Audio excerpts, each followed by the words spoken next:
안녕하세요. 사이다에 빠진 사연입니다. 오늘도 방문해 주셔서 감사드려요.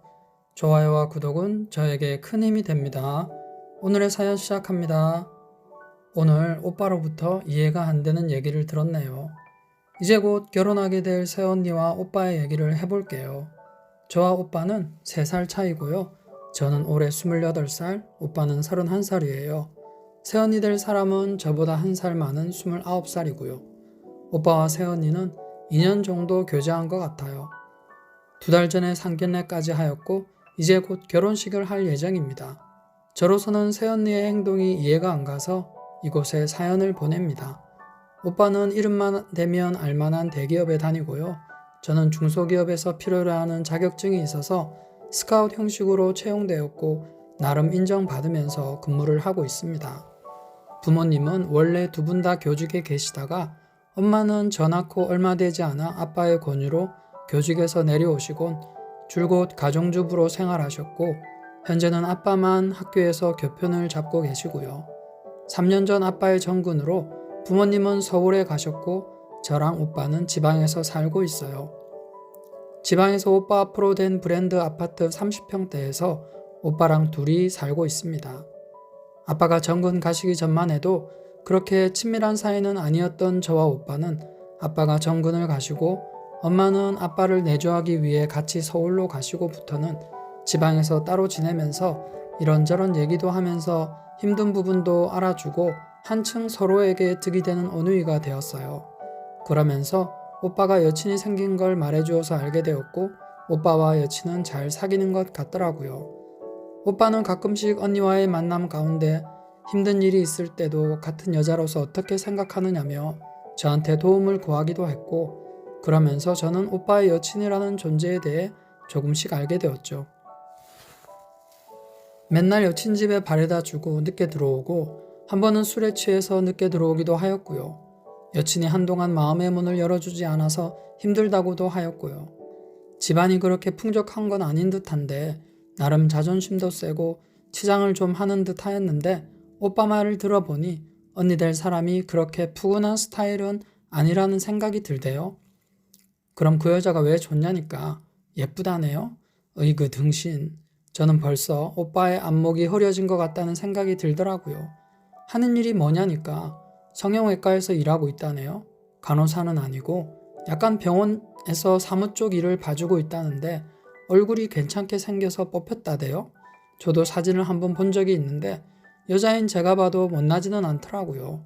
그래도 왠지 얼굴값 하겠다는 생각이 들었고요. 한날은 오빠가 저한테 와서는 이런 얘기를 하더라고요. 이 아파트에서 신접 살림을 차리고 싶은데 저한테 괜찮겠냐고 하는 겁니다. 저희 남매가 살고 있던 아파트는 4년 전쯤에 아빠와 엄마가 저랑 오빠를 앉혀놓고 이 아파트를 주시면서 이거 외엔 더 이상 너희에게 물질적인 지원은 없다. 단단히 못 박으셨던 아파트였습니다. 그래서 저와 오빠에게 똑같이 반반의 지분이 있는 것이죠. 오빠는 제가 2달 뒤에는 서울로 정근을 갈 거라는 것을 알고 있었지만 그래도 저한테 의견을 물었던 거죠. 그리고 엄연히 저한테도 이 집에 대해 지분이 반이 있었기 때문에 그런 저의 권리를 오빠는 인정하고 이해를 구하는 거였고요.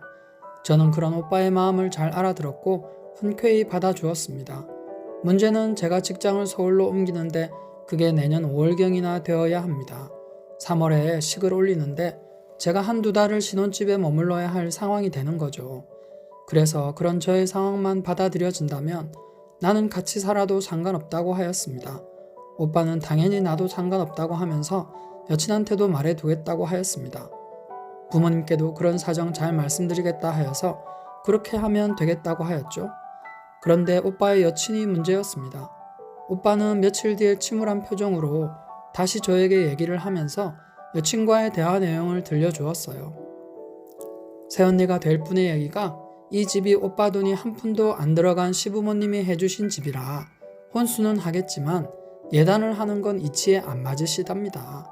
또 이제 막 결혼한 신혼부부인데 저랑 사는 건 죽어도 용납 못하니 2달 동안 있을 거처를 마련해 주던지 아니면 모텔 달방이라도 얻어주라고 하였다는 겁니다. 그 얘기를 듣는데 참 친해지기는 힘든 올케 신우 사이가 될 것 같다는 생각이 번뜩 들었네요. 지금 저희 남매가 살고 있는 아파트는 오빠 명의지만 오빠 돈은 1원 한 푼 안 들어간 부모님 돈으로 산 집입니다.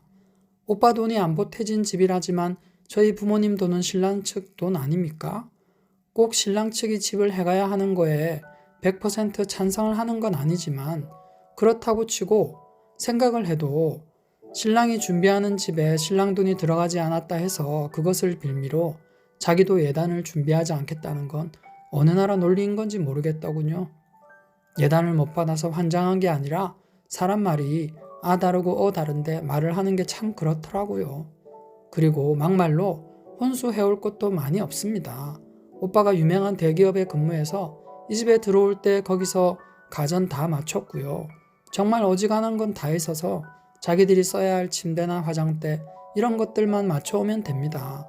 그리고 상견례 전에도 오빠는 부모님께 새언니를 여러 번 데리고 가서 같이 밥도 먹고 시간을 보냈다고 하더라고요.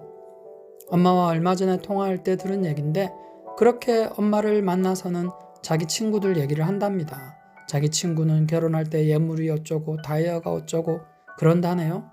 아니 자기는 예단도 해오지 않을 거라면서 무슨 결혼 예물을 바라는 며느리가 어디 있을까요? 이런 사정 모르시는 엄마는 첫 며느리라 이것저것 다 해주고 싶다고 얘기하시더라고요. 남들 하는 거 이상으로 해주고 싶다고요. 엄마랑 통화하면서 새언니라는 사람이 저한테 어떤 생각 가지고 있는지 확 다 까발릴까 하다가 꾹 참았네요. 그리고 제가 오빠 여친에게 더 황당한 건 모텔방 얘기입니다. 결혼도 안 한 혼자인 처녀를 모텔방에 달방을 놔주라니요. 이게 앞으로 새언니가 될 사람이 저한테나 저희 오빠한테 할 말입니까? 새언니 입장도 이해가 되기는 해요. 솔직히 저도 결혼 정년기이긴 하지만 아직 결혼이 저한테는 멀게만 느껴져 심각하게 고민해 본 적이 없어 세세하게 그 마음은 다 알지 못하더라도 어느 정도는 알고 있습니다. 얼마나 속상하겠어요. 둘이서 1, 2년이라도 보내고 제가 2달 정도 머문다 해도 싫을 텐데 결혼식 올리고 나서부터 바로 신우랑 2달가량을 싫든 좋든 부딪혀야 한다는 게 얼마나 어려운 일이겠어요. 그래도 모텔방은 너무 선을 넘은 거죠. 자기 동생한테도 2달 동안을 모텔방 달방 잡으라는 소리를 할 수 있을까요? 그리고 분명 이 아파트가 오빠 혼자만의 집이 아니라는 걸 알고 있을 텐데 자기가 오빠랑 결혼하면 마치 자기가 주인이고 저는 쫓겨나야 하는 상황인 양 말하는 것이 참 서운하기도 하고 괘씸하기도 하고 묘한 감정이 생기더군요. 그리고 제가 지금 다니던 직장을 그만두고 곧바로 서울로 올라갈 수도 없는 거고 여긴 지방이다 보니 수도권처럼 단기 원룸 자체가 잘 없고 구하기가 힘들더라고요. 있고 싶어도 최단기간이 6개월인데 풀옵션도 아닙니다. 제가 이 말도 안 되는 상황 속에서 2달 살려고 생필품이며 가전에 돈 낭비하고 싶지도 않았고요. 오빠 여친이라는 사람 직장생활 4년 차에 모아놓은 돈 1,000만 원가량이 전부라 합니다. 그런데도 오빠 말로는 한 달에 월급이 200만 원인데 거기에 돈을 보태서 샤넬 귀걸이에 살 빠지는 주사로 한 큐에 250을 쓰는 사람이라 하더라고요.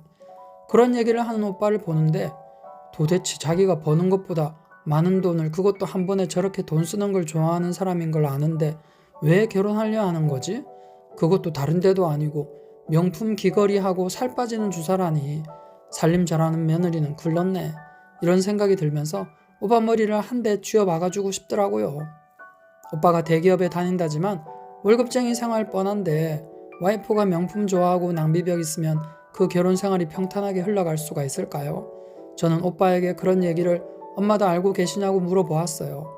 야, 당연히 모르지. 어른들이 그렇게 돈 쓰고 다니는 거 좋아하시겠냐? 너도 행해나 말하지 마라. 하네요.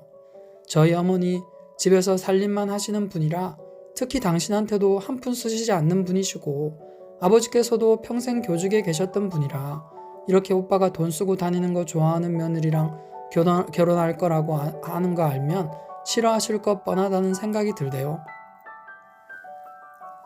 거기다가 오빠 말로는 언니 측 축의금은 부모님이 가져가신다고 하여서 언니한테 그럼 돈이 부족할 것 같다고 하였답니다. 언니가 이렇게 말을 하는 바람에 오빠가 기죽지 말라고 1,500만 원을 주기로 했다네요. 등신이죠. 이것 또한 저희 부모님은 아직 모릅니다. 부모님 눈에는 그저 무뚝뚝하고 재미없는 자기 아들 구제해주는 애교 많고 착한 며느리로 알고 있고요. 저는 여기까지 얘기를 듣고 오빠한테 그랬습니다. 오빠, 꼭 그 여자랑 결혼해야 해? 그랬더니 왜 별로야? 합니다. 그걸 질문이라고 하는지. 이제까지 본인 입으로 얼마나 이해심 없고 이기적인 데다가 허영식 많고 돈 쓰기 좋아하는 사람인지 설명해놓고도 저런 질문을 한다는 게 오빠지만 한심스럽기도 하고 콩깍지가 씌어서 사리 분별 안 되는 남자로 보여 불쌍하기도 하고 그랬습니다. 어떻게 해야 이 결혼을 막을 수 있을까 고민이 되더군요. 여자의 눈으로 보았을 때 분명 얼굴 반반한 거 믿고 버티는 상황인 것 같은데 자기가 홀리고 있는데도 그걸 알아채지를 못하는 오빠를 어째야 좋을지 싶더라고요. 그렇게 새언니에 대해서 고민을 하고 있는데 한날은 오빠가 새언니와 같이 밥을 먹자고 하는 거예요. 저도 이미 상견례까지 마친 사람들 이제 한 식구나 마찬가지인데 밥 먹는 거는 어렵지 않았죠. 그렇게 오빠 회사 근처 레스토랑에서 식사를 하려고 약속을 잡더라고요. 저는 오빠가 불러서 가는 거니까 그냥 회사에서 입던 옷 입고 회사를 마치고 부담 없이 갔습니다. 새언니와 오빠와 저 이렇게 만나는 건 처음이었어요. 제가 연말이라 워낙 바쁘기도 했고 언니도 오빠도 상견례 신경 쓰느라 서로 볼 시간이 없기는 마찬가지였죠. 새언니는 저를 보더니 위아래로 좀 훑어보더라고요. 사람을 저렇게 쳐다보나 할 정도로 대놓고 보길래 좀 기분 나쁘기도 했죠. 그래도 개의치 않고 저는 식사를 마쳤고 이런저런 얘기를 하면서 시간을 때우고 있었어요. 식사를 마치고 후식을 먹으면서 언니가 집 얘기를 시작하더라고요. 얘기를 듣는데 이것 때문에 나를 보자 한 거였구나 하는 생각이 들었죠. 아가씨, 저희 그 집에서 신혼 시작할 거라는 거 알고 계시죠? 하는 겁니다. 저는 네, 알고 있어요. 오빠하고는 얘기를 했는데 언니만 괜찮으면 제가 한 5월경에는 서울로 발령이 날 것 같은데 염치 없지만 한 2달만 같이 지내면 안 될까요? 하면서 먼저 선수를 쳤습니다. 제가 부탁하는 투로 얘기할 필요 없었지만 오빠도 같이 있는 자리에서 제가 저 입장만 생각할 수는 없겠어서 최대한 예의 차리며 얘기한 거였죠. 옆에서 오빠도 그래 수진이하고 1-2달만 같이 있는 건데 어때? 하였어요.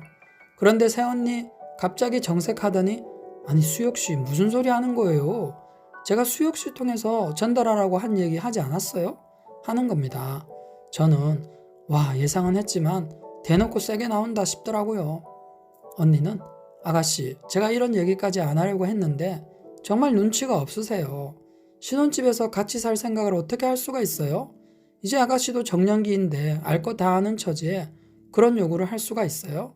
저는 그렇게는 못하니까 어디 다른 곳에 방 얻어 나가세요. 이러는 겁니다. 비싼 밥 먹고 이 무슨 김밥 옆구리 터지는 소리냐 하는 생각이 들더라고요. 저는 최대한 흥분을 가라앉히고 오빠 얼굴을 쳐다보았죠. 우리 오빠 이 언니한테 완전히 빠졌구나 싶은 게 저를 쳐다를 못 보더라고요. 아니 아직 결혼도 안 했는데 애도 안 낳았는데 이렇게 잡혀 살면 뭐 어쩌자는 건지? 저는 이렇게 된 거 2판 4판이다 싶어 마음에 있는 대로 얘기하기 시작했어요. 새언니 뭔가 착오가 있는 것 같은데 언니가 저한테 그 집에서 나가라 마라 할 처지라고 생각하세요? 그 집은 오빠와 저희 부모님께서 우리 둘 몫으로 공동으로 쓰라고 준 집이에요. 왜 이런 얘기를 이제 와서 저한테 대놓고 하시는지 모르겠지만 이런 얘기는 상견례 전에 부모님과 합의를 봐야 되는 얘기 아닌가요? 그렇게는 안 하고 저를 아주 만만히 보셨나 보네요. 새언니는 제가 지지 않고 받아치자 조금 흠칫하더니 오빠를 쳐다보더라고요. 사전에 둘이서 무슨 약속을 주고받은 사람처럼 말이죠. 오빠는 수진아 내가 어머니 아버지께 말씀드려 봤는데 말이야. 어머니께서 그건 너하고 나하고 알아서 풀라고 하더라고. 이미 그 집을 우리들 몫으로 준 이상 그건 이미 부모인 우리 손을 떠난 문제라고. 역시 어머니는 선생님 출신답게 사리가 분명하신 분이었어요. 저는 그런 어머니에게 감사하면서 다시 얘기를 하였습니다. 거봐 오빠, 엄마도 아빠도 그 부분을 나서서 얘기하시지 못한다니까? 그런데 아직 결혼해서 우리 집 식구도 되지도 않으신 분께서 어떻게 신우될 사람한테 집을 나가라 마라 하시는 거야? 저는 막말로 신우 행세를 하며 새언니 앞에서 들으라는 식으로 쏘아붙였습니다. 몇 마디 대화만 오갔을 뿐인데 이제까지 유지되어 오던 훈훈한 분위기는 온데간데 없고 찬바람이 쌩하고 불기 시작하였어요. 새언니와 저 사이에서 오빠는 뭐라 말도 못하고 우물쭈물하고 있었고요. 그렇게 냉랭한 분위기가 흘러가는데 옆에서 수혁아 하면서 누군가가 오빠를 아는 척을 하는 거예요. 모두는 하던 얘기를 멈추고 그 사람을 쳐다보았죠. 그런데 그 사람을 보고 있던 새언니가 갑자기 고개를 획 옆으로 돌리는 겁니다. 저는 이건 뭐지? 하는 생각이 갑자기 들었어요. 그런데 그 남자는 새언니를 아직 쳐다보지는 못한 듯 오빠하고 맞은편에 있던 저를 보더니 야, 너를 여기서 본다야. 반갑다. 하더라고요. 오빠는 예, 선배님. 저희 쪽으로 출근 안 하시고 좋은 데 가셨다고 얘기만 들었어요. 그동안 어떻게 지내셨어요? 하면서 반가워하더라고요. 그러면서 내가 업무차 너네 회사 볼 일이 있어 왔다가 시간이 저녁때가 되어버리는 바람에 선배님들 몇 분이랑 식사하러 왔지. 야, 그런데 너 안색 좋다. 어쩐 일이야? 누구셔? 그분은 한마디로 상대를 배려하면서도 궁금한 것들을 알아가는 기술이 좋으신 분 같았어요. 오빠는 저와 새언니를 소개하면서 선배님 저 곧 결혼해요. 이쪽은 결혼할 사람이고 여기는 제 여동생이고요. 하면서 저희를 소개해 주었습니다. 오빠는 상견례까지 마쳤다고 하면서 설명했고 그 선배도 잘 됐다고 축하해 주면서 저와 눈인사하고 새언니하고도 인사하려고 쳐다보는데 갑자기 새언니 벌떡 일어나더니 자리를 박차고 먼저 갈게 하면서 후다닥 레스토랑을 나가버리는 겁니다. 이 무슨 황당한 시츄에이션? 정말 TV에서나 볼 수 있었던 장면이 연출되고 있었지요. 저나 오빠나 오빠 선배님이나 다들 멍하니 새언니가 도망가는 모습만 쳐다보면서 멋쩍어 하였고요. 그분은 괜히 분위기를 깬 것 같아 미안하다며 연신 오빠한테 사과를 하고 오빠는 오빠대로 갑작스런 상황에 선배한테 미안하다고 서로 사과를 하더라고요. 저는 이러한 상황이 익숙하지는 않았지만 여자로서 이거 뭔가 있다 하는 느낌을 지울 수 없었죠. 집으로 돌아가는 길에 오빠한테 오빠 뭐야? 했죠. 그랬더니 뭐가? 아니 이게 무슨 막장 드라마에서나 봤을 법한 상황이냐고. 왜 사람이 인사도 안 받고 저렇게 꽁무니를 빼냐고. 야 무슨 꽁무니를 빼냐? 급한 일이 있겠지. 하면서 더 이상 얘기를 하지 않으려고 하더군요. 저도 사정이 있나 보다 하고 하여튼 새언니 보통 아니야. 오빠 상견례까지 했지만 다시 한번 잘 생각해봐. 나는 2달 있으려고 모텔 가진 않을 거야. 하고 나의 의지를 다시 한번 못 박았습니다. 보통 이런 문제는 어른들께서 해결해 주실 수도 있겠지만 부모님, 특히 아빠는 저희 문제는 저희들이 해결할 수 있도록 항상 결정권을 자식들에게 주었기 때문에 이번에 집 문제도 이렇게 나오실 거라 예상을 했었죠. 그런데 집으로 오면서도 새언니의 행동, 그 갑작스럽게 고개를 돌린다든지 오빠 선배를 쳐다도 안 보고 도망치듯 나가버리는 그 모습이 떠올라 좀 우습기도 하고 속사정이 궁금해졌습니다. 다음날 저녁 오빠가 저를 또 밖으로 불러냈습니다. 수진아 이거 어쩌냐? 왜 무슨 일인데? 새언니 말이야. 어제 내가 아는 선배 보고 도망친 거 말이야. 오빠도 이제 도망쳤다고 표현하더군요. 그게 왜? 새언니 그 선배랑 아는 사람이었지. 첫사랑 좀 되는 거지. 저는 먼저 선수를 치며 물었습니다. 그랬더니 오빠는 한숨을 푹 쉬더니 첫사랑 정도가 아니라 지난 주말에 같이 시간을 보냈단다. 엥? 이 무슨? 시간을 보내다니? 그럼 새언니가 원나잇이라도 했다는 거야? 그걸 어떻게 알아? 그 선배는 뭔데? 저는 속사포처럼 따지듯 물었습니다. 오빠는 그간의 얘기를 해주더군요. 선배는 일은 잘해서 회사에서 인정받는 엔지니어였다네요. 그런데 단점이 있다면 회사에서도 알아주는 카사노바였답니다. 회사에서도 여자 직원들과의 썸씽 때문에 거의 한 달에 한두 번은 입방아에 오르내렸고 결국 사생활 문란으로 인해 더 이상 회사에 남아있을 수가 없는 지경에 이르렀는데 워낙 기술도 좋고 회사 기술의 기밀까지 알고 있는 게 많아서 회사에서 퇴사를 시킬 수는 없고 다른 지점으로 파견을 보냈다는 겁니다.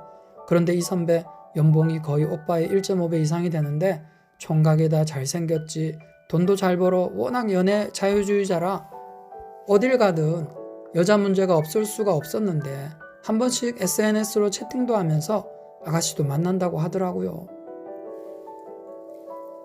그렇게 지난주에 만난 사람이 바로 새언니였던 거고요. 선배는 아가씨들을 만나면 꼭 사진을 찍어둔다네요. 그래서 그 자리에서 새언니를 보고 어디서 본 듯해서 혹시나 해서 핸드폰을 뒤져보니까 얼굴이 맞더라면서 만날 때 방에서 찍은 사진을 오빠한테 보내주더랍니다. 그러면서 그런 사정을 얘기해 주었는데 그냥 넘길까 하다가 오빠가 결혼한다고 했던 말이 생각나서 아끼는 후배 걱정이 되어서 보낸다고 문자와 함께 사진이 왔더랍니다. 그러면서 사진을 저한테 보여주더라고요. 저도 그 사진을 보고 깜짝 놀랐어요. 얼굴이 완전히 평상시와는 다른 거예요. 주사를 맞아서 약간 붓기가 있는 얼굴이며 화장이며 워낙 미모가 뛰어나서 예쁘긴 하더라고요. 그런데 그 와중에 제 눈길을 끈 것은 바로 귀걸이였어요. 샤넬 귀걸이. 그거 명품에다 언니가 정말 아끼는 거라고 오빠한테 자랑질하던 귀걸이였다네요. 오빠는 얼굴도 확인을 했지만 그 귀걸이를 보면서 더 확신을 가졌답니다. 그럼 뭐야, 이제까지의 삶은 그렇다 치고 결혼을 앞두고 있는 예비 신부가 남자를 만나고 다녔다고? 이런 생각이 들면서 오빠한테 이거는 말이 안 된다고 하였죠. 이 결혼 나는 반대야. 나는 당장 헤어져, 오빠. 저의 말에 동감한다는 듯이 오빠도 그렇게 생각하고 있다네요.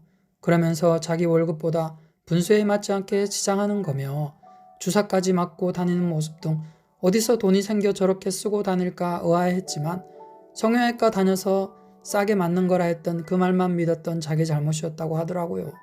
그리고 그 선배가 또 얘기해 준 게 그때 만났을 때 자기 부모님 한국에 없다고 했는데 사정이 있어서 한국에 못 들어온다고 했다는 거예요. 그런데 상견례까지 했다니까. 선배가 그럼 그 부모님은 뭐지? 하는 생각이 들었답니다. 오빠는 거기까지 얘기하더니 갑자기 자리에서 일어서더라고요. 안 되겠어. 그 집에 가봐야겠어 하면서 저녁에 못 들어올지도 모른다고 하면서 카페를 나가더라고요. 저는 무슨 이런 일이 우리 집에 있나 하면서 어떻게 돌아가는 상황인지 모르겠더군요. 오빠는 그날 밤 집에 들어오지 않았고 문자만 한 통 왔습니다. 너무 늦어서 내일 회사 퇴근하고 저녁에 보자더군요. 다음날 저녁 오빠는 약간 초췌한 모습으로 다시 보았습니다.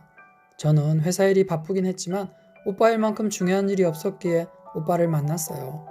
오빠의 말은 세언니라는 사람 저녁에 갔더니 짐 싸고 있더랍니다. 붙잡고 선배한테 들었던 얘기 쭉 하니까 다 맞는 말이랍니다. 오빠를 속이고 결혼하려고 했다는 것도 미안하고 볼 면목이 없다네요. 세상이 이렇게 좁은 줄 몰랐다고 하면서요. 부모님은 어떻게 된 거냐. 선배가 부모님이 한국에 안 계신다고 그랬는데 어떻게 상견례를 했냐고 물으니 다 대행 서비스 하는 사람들이었다네요. 그 말을 듣는데 어이가 없어서 그러면 나하고 보낸 시간들이 다 거짓이었냐고 물으니 그건 또 아니랍니다. 오빠가 좋았고 그래서 어떻게든 결혼이라는 거 해보고 싶었다네요. 그럼 성형외과 다닌다는 것도 거짓말이냐 했더니 그렇답니다. 그럼 직업이 뭐냐 물으니 자신도 대행 서비스를 하고 있답니다. 그럼 선배와는 어떤 사이냐 물으니 하룻밤 같이 보낸 거다. 더 이상 묻지 말아달라고 하더랍니다. 저도 말로만 듣던 대행 서비스를 이런 식으로 접하게 되니 황당하기 그지없더군요. 그렇게 오빠는 더 이상 그 여자를 새 언니로 받아들일 수 없었고 헤어지게 되었고요. 인터넷을 통해 알아보니 그렇게 결혼해서 빼먹을 거 다 빼먹고 도망가는 꽃팽 같은 여자들이 있답니다. 저는 와 정말 무서운 세상이구나 싶다가도 이렇게 쉽게 결혼이라는 걸 한다고 싶은 게 그 식당에서 밥 먹은 게 하늘이 도왔다는 생각이 들었습니다. 그런데 그 식당을 나도 아니고 오빠도 아니고 새언니가 잡았답니다. 그 집이 스테이크를 정말 좋은 고기를 써서 하는데 가격이 비싸서 절대 쉽게 올 수 있는 곳이 아니었거든요. 딴에는 오빠 돈으로 든든하게 배 채우려고 평소 가고 싶었던 식당을 잡은 거죠. 그런데 그게 인생의 변곡점이 될 줄을 누가 알았겠어요. 참 세상 좁고 알다가도 모르는 게 사람 마음이고 인생이다 싶더군요. 저한테 자기들 신혼집에 더 이상 있지 말라고 말하려다 자기가 영원히 그 집에 들어가지 못하게 된 어찌 보면 너무나 재수없는 새언니에게 위로의 말을 전하고 싶었는데 저는 그 언니를 다시 볼 수는 없었네요. 하지만 잘만 하였으면 새로운 인생을 살 수도 있었을 그 언니의 인생이나 풍비박산났을 저희 집을 생각하면 정말 무서운 게 사람이구나 싶더라고요. 오늘 저녁은 오빠와 위로주 한잔 해야겠습니다. 긴 글 들어주셔서 감사드립니다. 오늘의 사이다에 빠진 사연 여기까지입니다. 구독과 좋아요, 알림 설정은 저에게 큰 힘이 됩니다. 또 새로운 사연으로 찾아뵐게요. 감사합니다.